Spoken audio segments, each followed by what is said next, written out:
ইমানের সাথে মৃত্যুবরণ করতে চাইলে এই একটি আমল আপনি রেগুলার করবেন। আর একটি আমল যদি আপনি রেগুলার করতে পারেন, আল্লাহ তাআলা আপনাদেরকে ইমানের সাথে মৃত্যুবরণ করবেন। আমরা তো প্রত্যেকটা মানুষকে দুনিয়া থেকে বিদায় নিতে হবে। কেউ তো এই দুনিয়ার জমিনের ভিতরে আমরা বেশি দিন থাকবো না। আমাদের প্রত্যেকের জানটা আজরাইল কবজ করে নেবেন। আমরা তো প্রত্যেকে চাই আমাদের মৃত্যুটা ইমানের সাথে হোক।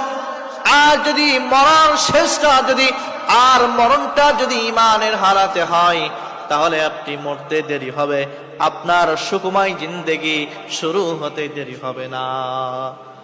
কবরের জিন্দেগিটা যদি আপনার সুখকর হয়, আপনার মৃত্যুটা যদি ইমানের হালাতে হয়, কবরের জিন্দেগি সুখকর হবে, হাসরের মাঠ আপনার জন্য সুখকর হবে, আপনার জন্য আল্লাহ তাআলা জান্নাত নির্ধারণ করে দিবেন।